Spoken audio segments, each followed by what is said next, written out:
A Snake in the Grass, A Wolf at the Door by Black K. Cat. Chapter 2. You! Sakamo looks up and just barely manages to swallow his laughter in time. Perhaps to anyone else, an angry snake Seinen bearing it down on them would be something out of a nightmare. But Sakamo can't do anything but grin as Orochimaru stalks up to him in the Jonin standby station, golden eyes narrowed in fury, and his sharp-edged chakra seething around him like a tempest. Of course, the terror of the image is slightly mitigated by the 2-year-old clinging tearfully to his shoulder. Sakamo says brightly, sweeping forward to scoop up his son and toss him in the air. Kakashi laughs, waving his arms and demanding, Again! So Sakamo obliges.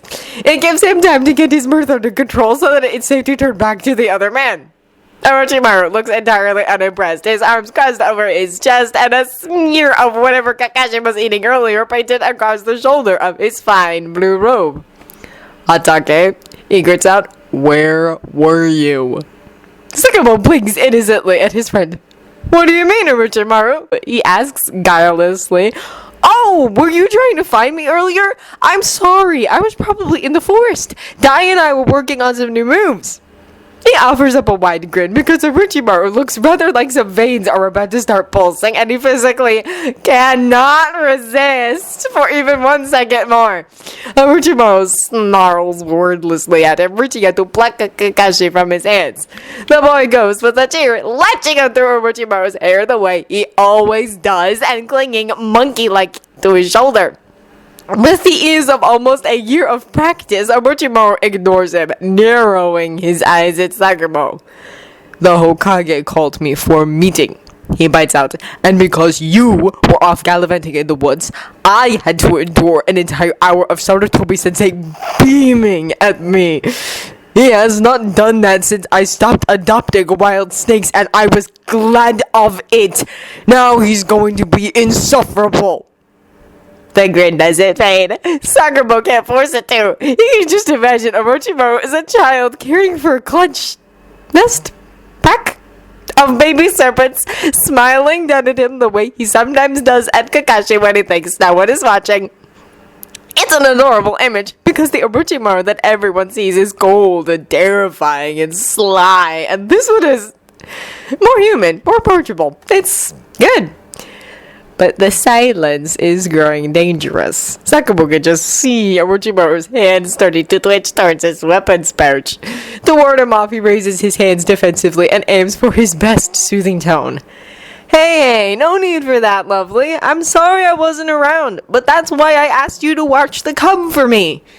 Hearing his nickname, Kakashi looks up from where he's weaving Orochimaru's hair into knots with a serious look on his face, and Sakamo smiles at him. Kakashi beams in return, always more cheerful when he has access to his favorite adult playmate life-size doll, and goes back to his desk. It gives Sakamo an idea. Not that he ever really needs an excuse to drag Orochimaru along on outings. Hey! He offers brightly. You mentioned wanting to visit that cake shop by the market, right? My treat to make up for the morning. Orochimaru scowls at him. I expressed interest in the fact that they've managed to outlast most of their competition. He corrects sharply, and Sakamo rolls his eyes because where Orochimaru is concerned, that's pretty much the exact same thing. It earns him a low hiss. Hatake. Come on! Sakamo seizes him by the elbow, prudently on the arm that's supporting Kakashi, so that he isn't in danger of losing his hand, and tags him along. I've been there before. You'll like their egg custard, I think. Orochimaru lets himself be guided, though his expression is still a mixture of aggrieved and annoyed. You will be paying, he warns, but it lacks the acidic bite it once would have had, and Sakamo laughs. He's seen the way people look at Orochimaru now, as compared to how they once did. It's very, very hard to fear a man completely, even the infamous Snake Seinen, when one has seen him with a cheerful toddler bouncing on his hip, and Sakamo is entirely satisfied with the way things have turned out. This is just about perfect. Jiraiya strolls back into Konoha with a storm on his heels, the first drops of rain just striking the dusty ground. The gate guards wave him in with grins and cheerful welcomes home. Eyes bright with something that could be either hero worship or relief, and Jiraiya waves back, winking at the pretty brunette. She rolls her eyes, but can't find a smile, and Jiraiya saunters off with a whistle because, yeah, still got it. Even after 3 years in the wilderness with a couple of kids. Nagato, Conan, and Yahiko, they're going to be fine. More than fine. Jiraiya trained them himself, knows what they can do. More than that, he knows what they're capable of, what changes they'll be able to make. They're ready to follow their own dreams, to find their own path, and Jiraiya's ready to return to his regular life.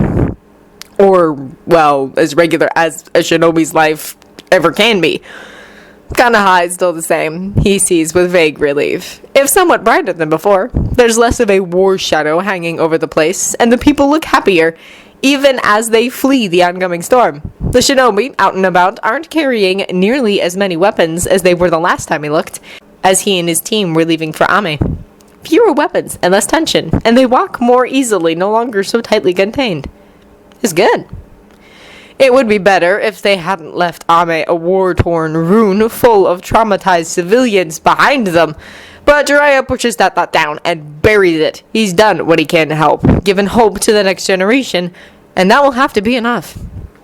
With a rattling clatter against the roof tiles, the rain starts in earnest, the former bare sprinkling becoming a deluge in the space of a breath. Jiraiya curses and changes direction, ducking into the closest restaurant before he can get completely soaked. For all that Ame lives up to its name, the rain there is steady and light, more heavy mist than anything. It has nothing on a good Kanaha rainstorm. But that's fine, because reporting in can wait, and Jiraiya is hungry anyway, more than ready to see if the cakes in this place do justice to his memories of them. The waitress seats him with a smile and offers him a menu, then leaves to greet the next customers as the bell over the door chimes. It's a safety precaution in a ninja village, having one. More often than not, if there's no bells, shinobi will slip in entirely unnoticed and either get fed up waiting to be seen, or give the workers a heart attack by appearing seemingly out of nowhere. Jiraiya scans the offered items, half an ear cocked, as ever, towards his surroundings, though he feels secure enough in Kanaha itself that he's not quite as alert as he would be otherwise. That's a heavy storm, a man says, but his tone is entirely cheerful. Came out of nowhere! Only if you failed to read this morning's weather report, or somehow missed the threatening black clouds that have been moving across the sky for the last 8 hours. Another man retorts, a lighter voice than the first, tenor instead of bass, and familiar. Jiraiya freezes, his fingers tightening on his menu, because it's very familiar, and yet to hear it here in a public setting, joking with someone who isn't Tsunade or himself.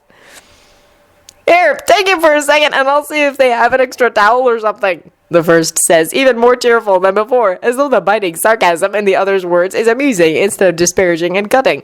Jiraiya had thought he was the only one who could do that. I, the familiar voice, answers sharply, am not in any way your nanny, you ungrateful mongrel. That gets him a laugh, bright and warm.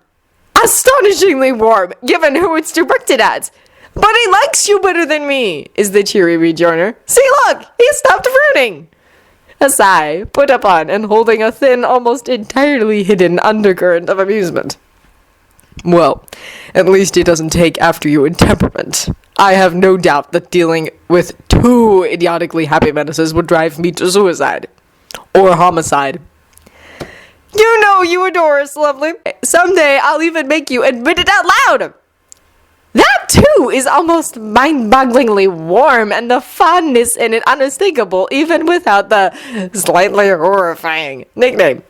Call me that one more time, and I'll... A child's happy babble interrupts the threatening hiss and the man sighs.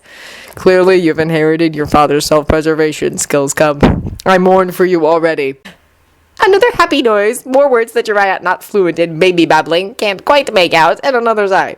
Go make yourself useful and get a towel. We're leaving a puddle on the floor. Yes, sir! It's still merry, still easy, the way no one ever is around. Unable to stand it, Jiraiya finally twists in his seat enough to see the door, and he has to swallow a noise of complete and utter shock. It really is Orochimaru standing there, just as pale and eerie looking as he was when he and Tsunade left Ame, clad in his usual kimono shirt and dark pants.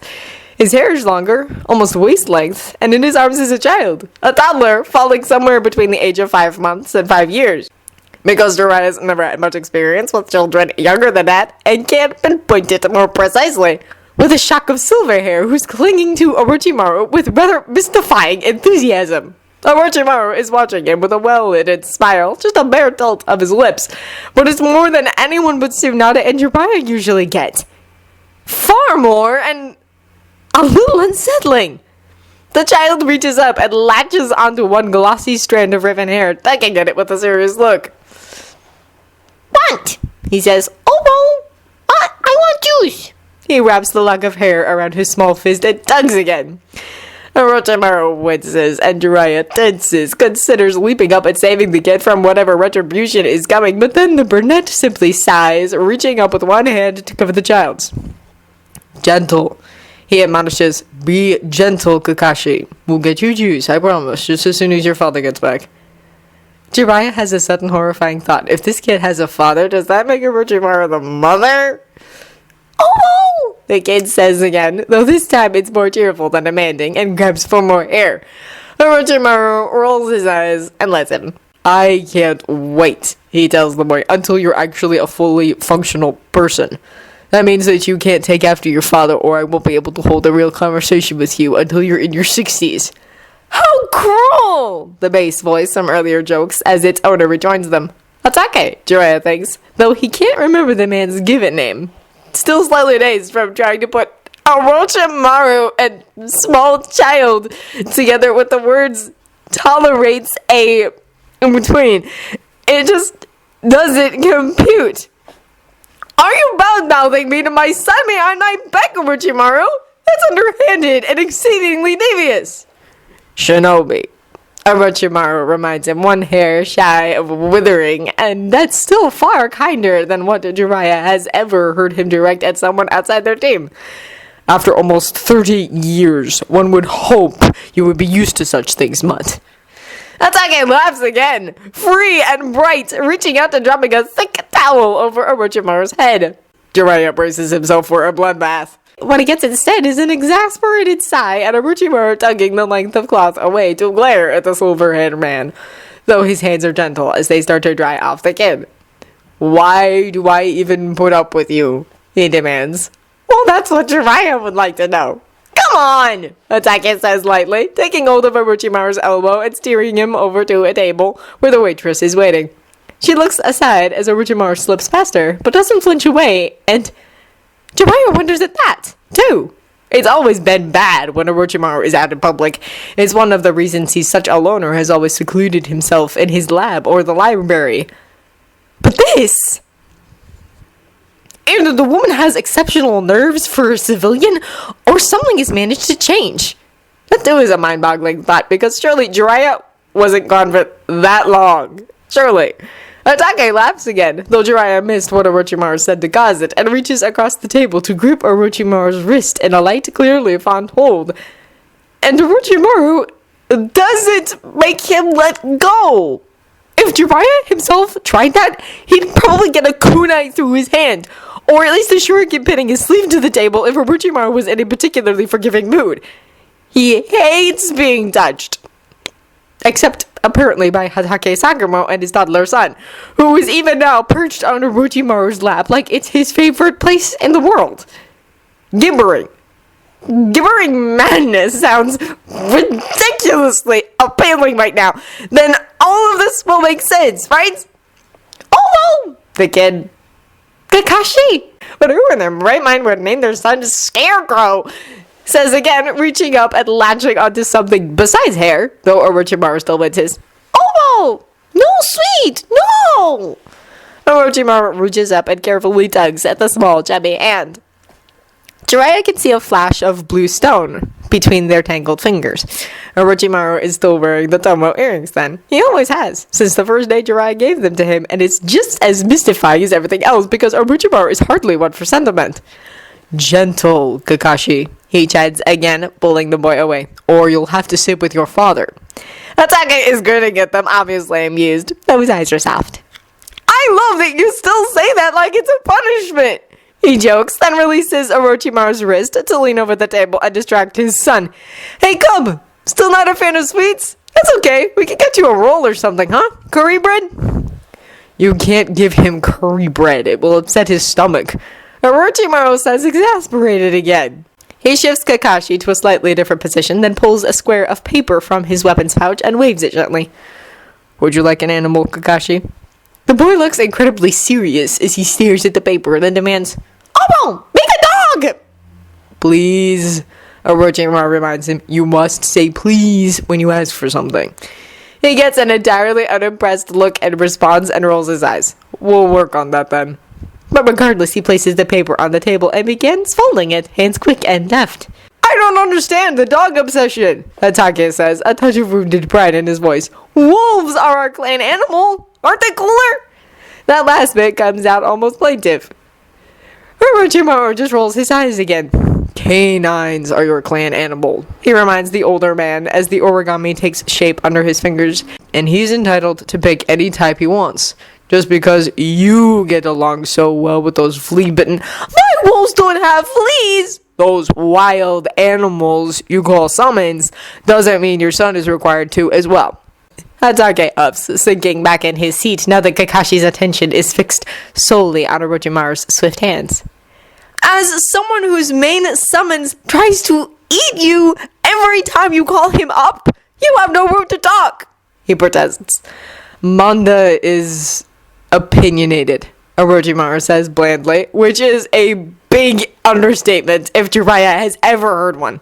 That snake is insane. He is also very reliable and does not slobber, unlike some summons I could name. He sets the little origami dog down in front of Kakashi with a flourish, because Orochimaru always has and forever will be a grand, showy idiot. Here, what will you call this one, Cub? It takes Jiraiya a second to realize that Orochimaru is talking to the kid. That he has a nickname for someone beyond simply bastard or moron. What the heck? Kakashi picks up the toy, startlingly careful for a toddler, and studies it with intense concentration. After a long moment, he looks up at Orochimaru and beams. Woof! He declares. That's a very good name for a dog. Orochimaru agrees gravely and then glances up. His gaze locks with Jiraiya's, golden eyes going wide as he freezes without a sound. Instantly, Hatake is on his feet, tense in a way that speaks of protectiveness beyond the usual for a simple comrade of regular threats met, and he doesn't relax when he realizes what Orochimaru is looking at. Instead, he gives Jiraiya a sharp, almost angry look, at odds with his formerly cheerful expression. Then, in a blur of movement, he grabs Orochimaru by the elbow, hauls him to his feet as the snake stand and clutches Kakashi to keep him from dropping him, and all but drags them right out the door, heedless of the storm still raging. Jiraiya watches the small group. Family? But it kind of makes his brain hurt to think that word in connection to Orochimaru and a kid disappear and stays where he is, head spinning and thoughts a jumbled mess. What? That jumbled mess doesn't get any better when he drags himself in to report to the Hokage, because apparently Dan is dead and Tsunade is gone, has left the village without any intention of returning. Sarutobi, who looks about 10 years older than Jiraiya, remembers him rather than 3, has been attempting to keep tabs on her and Dan's niece, who's with her. But Tsunade isn't one of the Seinen for nothing and keeps shaking her tails. Dan is dead. Jiraiya was fond of him, liked him far better than any of Tsunade's other bows, and he'd been solid and steady and wise beyond his years. But now he's dead, and Tsunade is gone and not coming back. Jiraiya rubs his palms over his face and tries to straighten out his thoughts, because that's one heck of a lot to take in. She's related to 2 Hokages, was trained by a 3rd, and in the back of his mind, Jiraiya always expected her to be, at the very least, the Hokage's wife, since Dan was pretty much a shoo-in for the position. But now she's not, and he wasn't even here. He didn't even know. Maybe there's nothing he could have done, but maybe there was. Maybe this is his fault for taking off like that, for leaving his teammates behind. Damn it. And Orochimaru? He asks after a moment, because he can't not. I saw him in the village with a kid. Another unsettling, vaguely horrifying thought. Are Orochimaru and Hatake dating? Are they married? That eases the lines in Sarutobi's face, if only slightly, and he taps his pipe against his lips to hide his small smile. Ah, yes. Sakumo and his son seem to have adopted him. He was in a rather dark place after Dan's death and Tsunani's departure, but they've helped him, likely more than any of them know. His expression is warm and fond, because Orochimaru has always been the genius on their team, the prodigy, always favored. Jiraiya resented him for it once, until he saw how the rest of Konoha treated him. That cured it pretty quickly. But, Sarutobi continues, and there's a dark note in his voice that makes Jiraiya jerk his eyes back up and pay attention, because that's Sarutobi's I'm worried and pissed off that I have to be worried tone. There have been incidents on Orochimaru's missions lately. Not every mission, but enough. Nemesis, misleading or false intelligence, informants who turn traitor, double agents. Nothing that's exactly out of the ordinary taken alone, but all together. Either Orochimaru has the worst luck of any shinobi I've ever encountered, or someone is attempting to sabotage him. Jiraiya remembers Hatake's almost instantaneous defense, the way he stepped in front of Orochimaru as though to block a blow, and feels a sinking sensation in the pit of his stomach. Someone sabotaging Orochimaru? That's bad. And not just because of Orochimaru's likely reaction when he finds the culprit. Mission knowledge is confined to a handful of shinobi, and always kept in village, so it's more than likely one of their own attempting to kill him. Subtly, indirectly, but it's definitely an attempt on his life, and who knows how many times they've nearly succeeded by now. Another helping of guilt to lay at Jiraiya's feet then. Damn it! Jiraiya has no idea what to do, no idea how to make this better. Futilely, angrily, with enough self-directed loathing to choke him. Jiraiya wonders if he could, even if he tried. Kakashi is asleep, curled up in a nest of blankets, the way he always manages to do, no matter how they lay him out. The rest of the house is silent, but for the tick of the clock and the soft creak of the foundations settling, and Sakumo regrets it. He's never been all that good with words. The Hatake clan curse, his mother always called it, laughing at his father, who laughed sheepishly right along with her. Orochimaru is seated on the ground in front of his chair, leaning back against the arm, and nearly a year ago, Sakumo would have counted this his greatest victory. The aloof and dismissive snakeskin and unbent enough to relax in his company, to drink sake with him like any other man. But over the course of those 10 months, he's learned that Orochimaru isn't like any other man. He's a genius, bad with people, and all but dependent on having someone with him to act as a buffer. Otherwise, he's the snake that he emulates, picking at sore spots in the psyche, twisting people's words, getting reactions because they fascinate him, and he can't quite comprehend why it's wrong to indulge his curiosity. Sakumo has been that buffer ever since Orochimaru grudgingly accepted his presence as something that couldn't be changed or done away with. He's gotten Sarutobi to include Orochimaru in his squad whenever possible.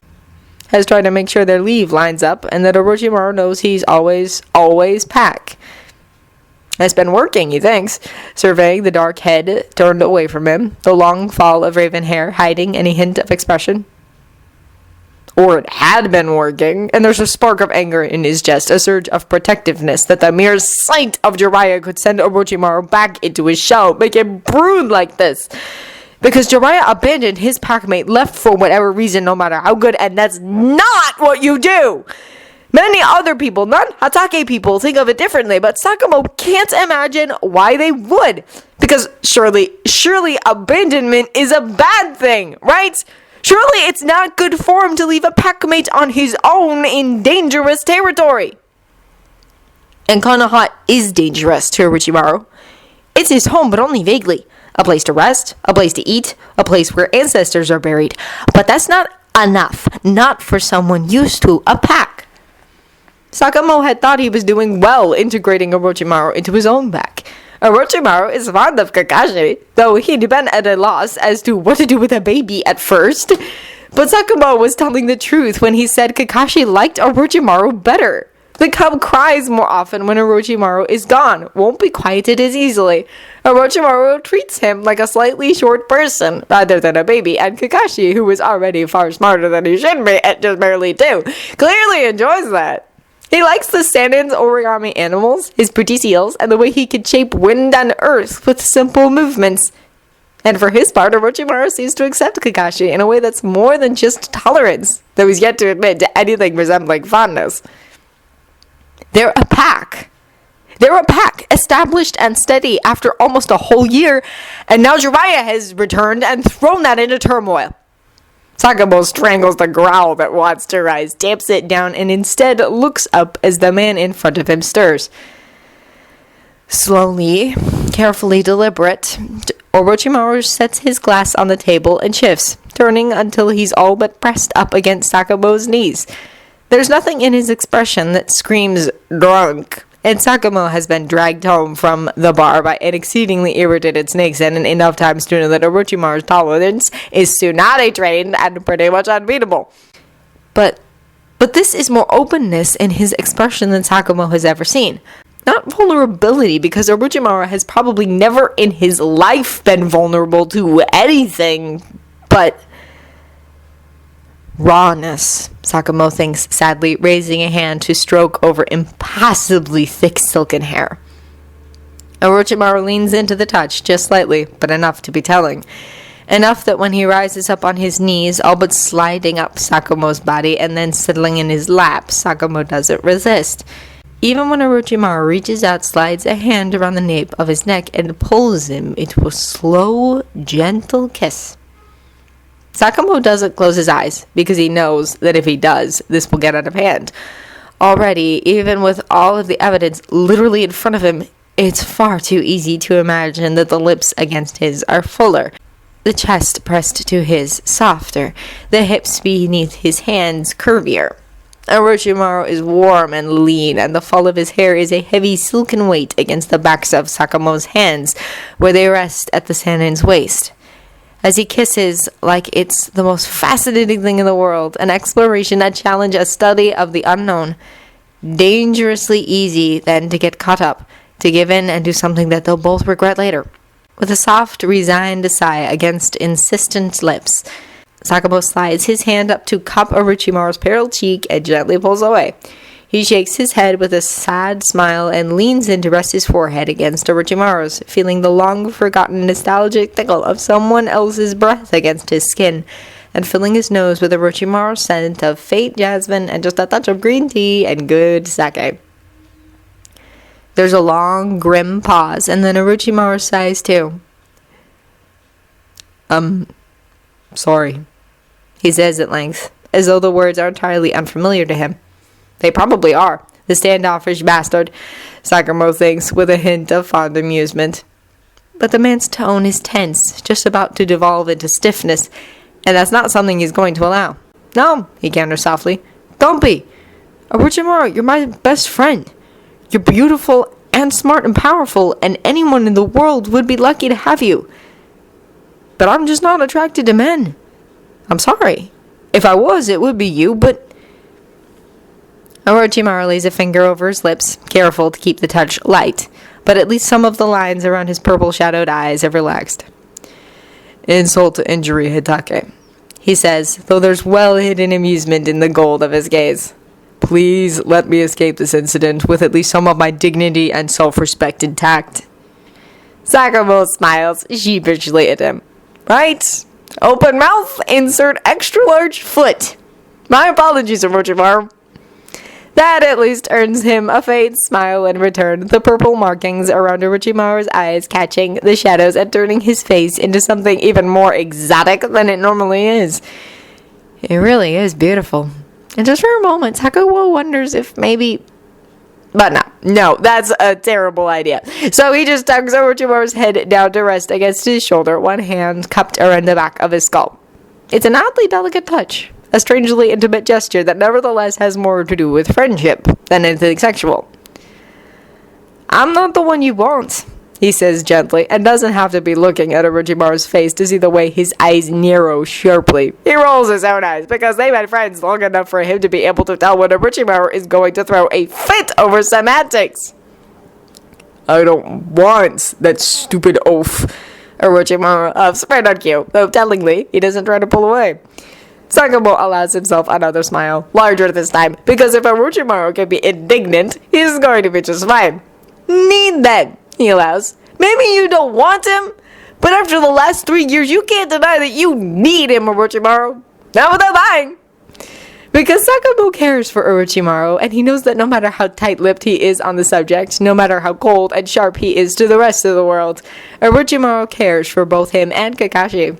But Sakamoto has only really known him for a handful of months. He's still trying to learn all of his tells.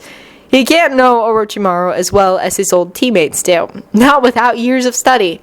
And Orochimaru needs that study support, that understanding bred by familiarity, to stay strong. Sakamoto can be so very much for him, so very much to him. But even he and Kakashi can't be everything.